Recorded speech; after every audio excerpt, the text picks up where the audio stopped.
Hey everyone, how's it going? Welcome back to Let's Play Darksiders 2. We're finally done with the critical path part of the Forge Lands. We're ready to move on to the Tree of Life, which we previously learned is actually just a portal. In this case, we are going to the Land of the Dead. Heck boy, ain't it grand? I'm the overlord of the underworld, 'cause I hold horror's hand in the Land of the Dead. I'm Darkside royalty. I'm far renowned in the underground, and you can't take that from me. You know what else you can't take from me? My shitty off-key singing. Fuck you, fight me.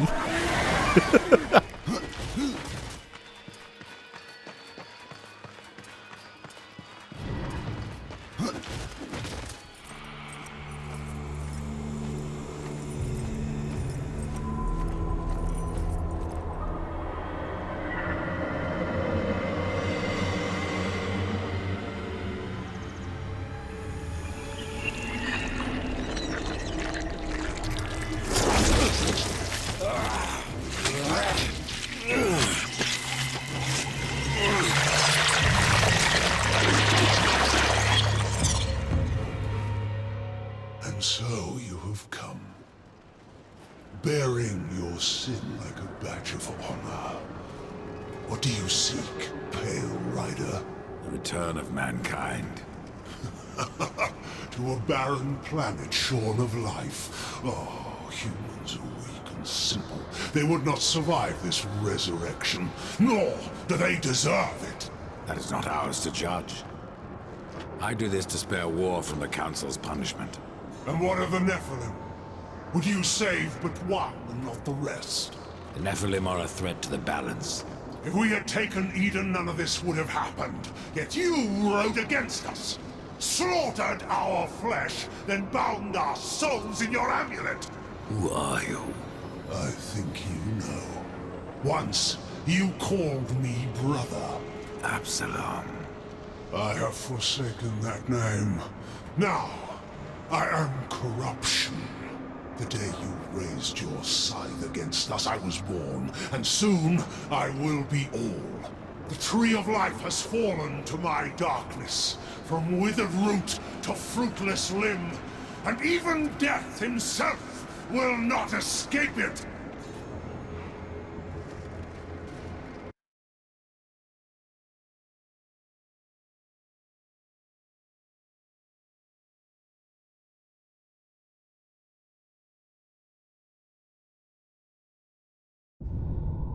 What defines a soul? Some call it the spark within that fights the darkness, that burns for life itself. But what of Death, who became the Reaper on the day he slaughtered the Nephilim? He killed his brothers, his comrades, and Absalom.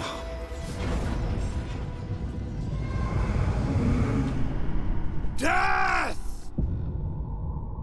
Why do you slay your own?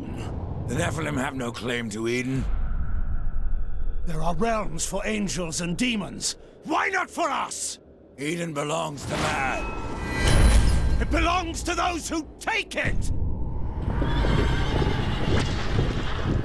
The eons have not answered the question.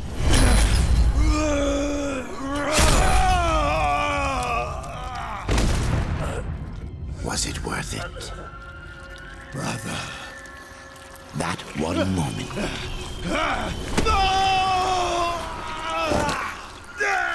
Begot corruption. And crowned him Kinslayer.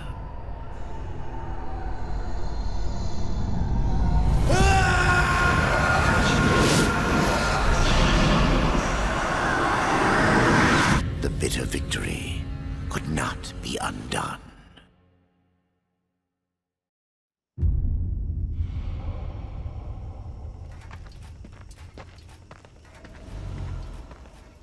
Ah, the Pale Rider. Isn't it odd that so many have come here by your hand?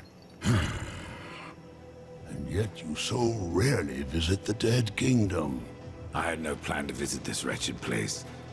I sought the Tree of Life, I found it. Now I'm here. The tree is no destination, my friend. Only a portal to other worlds. If the tree is what you seek, then you have arrived. That I have been betrayed. Not so hasty. The tree is wise beyond imagining. If it brought you here, then here is where you belong. Perhaps I can help. I doubt it. You would be wise to heed me. I have a merchant's skill to grant your deepest desire. Tell me, Ryder, what do you seek? I would redeem my brother, restore the balance. Yes, I have heard the tale. Your brother rode though no call was given, and mankind paid the price. Guard your tongue, merchant. I give no judgment, friend. Only pass on that which I have been told. You were right to seek the tree, but it is only the gateway. What you seek is the Well of Souls. The Well of Souls can restore humanity. And more. The well channels the dead into this kingdom from every world, above and below. It is also how souls are brought back into creation when they are ready to be reborn. You still haven't said what you are. The history of my people was burned to ash along with our world. Forgotten even by those who destroyed them. Now, only the smoke remains. We were not the first, nor will we be the last. It is the way of things. The way of things is balance. And what balances life? Nothingness. Or corruption. Eventually, it consumes us all. So it would seem. None of this explains what you're doing here. I am merely a humble merchant with a taste for the finer things. In life and in death. I am Ostagoth, and it would amuse me to offer you my wares. Tree of life, tree of death, portals to other worlds. I know none of this. How is it I have remained so blind, or does your tongue only spit lies? Much was kept from the Nephilim, and from the Four. Why? Because power must be tempered with ignorance. If the Nephilim knew the true nature of the tree, all would have perished. I forsook the Nephilim, became a warrior for the balance, even killed my own people. I protect these worlds, you and the tree, yet still I remain in the dark. Forsaken, yes. Forgotten? No. The Nephilim live on in you. But what do I know? I am but a simple merchant. What if I wish to return to the Forge Lands? The Tree of Life has many portals, Ryder. Some may help you retrace your path. Many portals are closed, but the ones to the Forge Lands remains open. Please, take a look.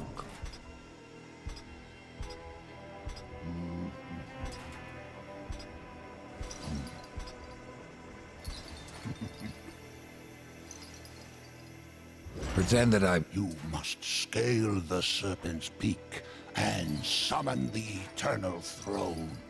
There the Lord of Bones slumbers. He will guide you to the well, or he will have your soul. Before you go, horsemen, consider this. My people may be lost, but their relics yet remain. You may come across them in your travels. They are worthless to most, but valuable to me.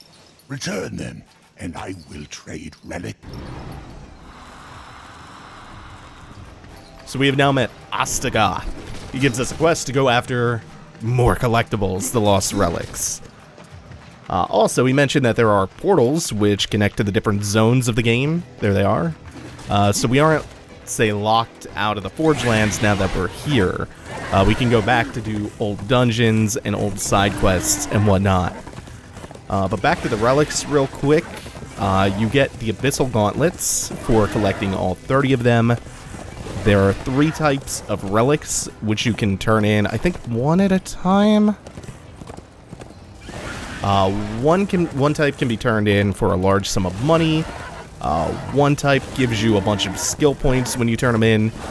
And the other is a permanent health and wrath upgrade, so these collectibles are actually super valuable on their own merit. Leviathan's Gorge. There's some bland areas of this zone, but then there are some dope ones, especially dopely named ones. Leviathan's Gorge is among the better names. And we're gonna end this episode today, hopefully, seeing something that justifies that really cool name. Oh, look at this tiny little twister. It's blowing across this desert of ash like a tumbleweed. Also, speaking of cool things, oh, some of the eyes glow. Some of the eyes light up. Oh, we get closer, they all light up. This is the coolest door. These doors are super common in this area, and they're all fucking cool. Let's not make some... Hey, skeleton. He probably fell off. What a goober. Let's not make some platforming mistakes and just have this on so there's no finicky redemption gunshots where there should be a hook shot. Pull. We got stuck on some collision from the top of the rocks. Strange, we're gonna get off right here. I think there's a good reason to do this. We can indeed climb up. There's not gonna be too much to find up here. There are gonna be a few things sectioned off. But I believe we will get chests up here. Hey, there we go. Just had to find that hookshot point. Now that you could hear from the right, lower the gate, in the next section of the room. Ooh, damn. Those were quite nice. This lowers another part of that gate. So there's a puzzle here, I think with an item we don't have yet. We're not going to solve that because these gates are super poorly designed, given the abilities that you have mostly by default. We used one thing that we had to buy from a trainer. Oh, these are also decent. We'll keep them. Critical chance goes down. That's the only reason I wouldn't equip those. Yeah, so no solving those puzzles for that chest. Infinitely skippable gates. Oh, look, another one. So we step on the plate. The middle part of the gate goes down. Let's not. Let's get a chest instead. Ooh, are we getting even more good loot? That's not bad. Experience goes up. That's okay. And then we'll just go ahead and do the same thing to get back. Oh, by the way, the skeletal axe of rending is something that we have finally equipped. It's pretty sick. High damage, slow weapon with a really good moveset. Plus it has 15% life leech on it, which is really good. So we're gonna have to go through here to get a key. This is not really a dungeon. There are a couple of hidden things around here, plus there's a dungeon key that we're gonna have to get. But it's not a dungeon. It's just an area that's gated off by a puzzle, standing in the way between us and our destination, which is to get to the Lord of Bones. The Lord of Bones has a dozen zombie skeletons to guide him to his throne in the land of the dead. Heck boy, ain't it grand? Apparently he's the overlord of the underworld, because he holds horror's hand. Oh, I'm in a really good mood today. So we've seen these kind of puzzles in Darksiders 1, ones where we have to daisy chain bomb explosions together. So we're going to place the first bomb on the switch itself. we're going to place another bomb next to it. And then just to be safe, I think we're good with just that one there, but can't hurt to have one more. We're going to toss it next to that bomb. There is a gap in the wall to the left behind us, where once we cross this bridge and come over here, we can actually see the bombs from the other side. We need to shoot the bombs to hit the switch in order to raise a bridge behind us. And in doing so... Oh, hold on. This is a little finicky. I think you're probably supposed to set one more bomb up and then just shoot the one that's clearly visible, but it's easier to do that. We raise that bridge, we get the dungeon key, or the door key. But in doing so, we also lowered the bridge that we first crossed. But there's a convenient bit of wood and some grip points, some handholds for us to platform back so that we can get back to the door.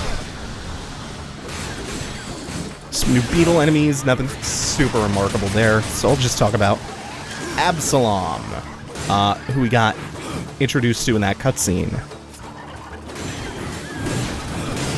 We also got, well, first off, Absalom. He is named for the third son of King David, who declared himself king and led a rebellion against his father. There are some parallels with Absalom in this game and the figure on which for which he is named, but we'll get more into that later.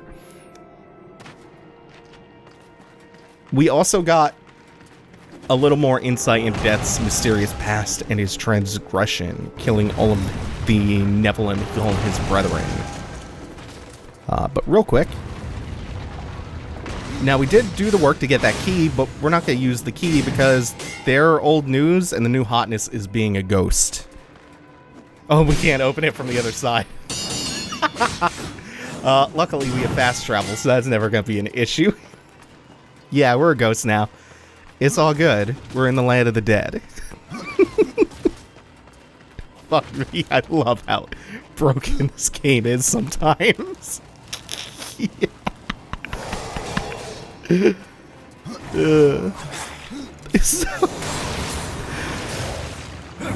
Oh, shit. Oh, but speaking of Death's brethren, specifically the other riders of the apocalypse. By now we know the idea was, and maybe still is, now that Darksiders is kind of back and Darksiders 3 is coming out, the idea was to give each of the riders their own game, serving as side sequels to one another, you know, taking place simultaneously. But what I recently found out was that this plan of theirs was influenced by Marvel's cinematic universe and the way that was set up. Darksiders was planned to end with a fifth game after the 4 individual ones for each rider that brought all 4 of the siblings together and continued the story from where all of their individual stories would have ended, all at the same place. And that is because they saw how well the Avengers did and said, we should try that. We could pull that off. Like, they literally wanted to do a Darksiders Ludic universe. The DLU. Come on, Skeleton. Oh, why don't you want to cross this bridge, Skeleton Warrior? It's not that spooky up here. Just pop you up with that. Oh, that's pretty cool. That's the heavy weapon launcher for heavy subweapon. Oh. Okay. He just wanted to go home. I don't think I can make this distance with this specific jump. Oh, especially when the charge didn't start up that soon. Nah, not even close. We'll get that relic later. That poor Skeleton Warrior just wanted to go back to his own 80s cartoon series. Shame. We are riding towards... what is it? The Eternal Throne? That's not the mini dungeon, is it? We are riding towards the locale where we are going to eventually confront the Lord of Bones. The Lord of Bones. And we're gonna cap things off right before we hit that next point. First, we have to come through here, this really generic-looking cave system. We will find Vulgrim hanging around in here. We'll see if he has anything new to offer us. Oh, that's a shame. That charge up took a little bit too long, but if we didn't charge it, I think it's just a downwards ground pound. Like that, yeah. Have to find a better way to juggle him if I want to hit him with the charged aerial version of that. Let's see Vulgrim real quick, see if he has any dialogue for us, because I always enjoy his voice. I have no items, if you have the good. No, he still does have the respec option, though. And some loot boxes. Luckily not microtransaction-based loot boxes. Just, they're golden token dumps. Is all they are. Oh, we almost missed this chest back here. Why did I think that was a little bit further forward? Ah, yeah, it's just tucked away in this nook. Skeleton, don't you hit me while I'm trying to open this. Okay, we are going to... Yeah! Oh, that works so well. If you're wondering why they're glowing orange, even the corpses after they ragdoll glow orange. Weird. That is because we haven't shown the skill build off in a little while. I'm doing a split build right now, which is admittedly a little bit shitty and indecisive, so I'll probably respec soon. But we got the harvest buffs, which give you better crit chance and higher damage when you use harvest on enemies. And some summon ghoul buffs, like they have taunt now, and they do passive AoE fire damage over time. So this is the Serpent's Peak. We're going to cap it off here. Something dope is going to happen next time. Thanks for watching, everyone. Take it easy. Have a good one.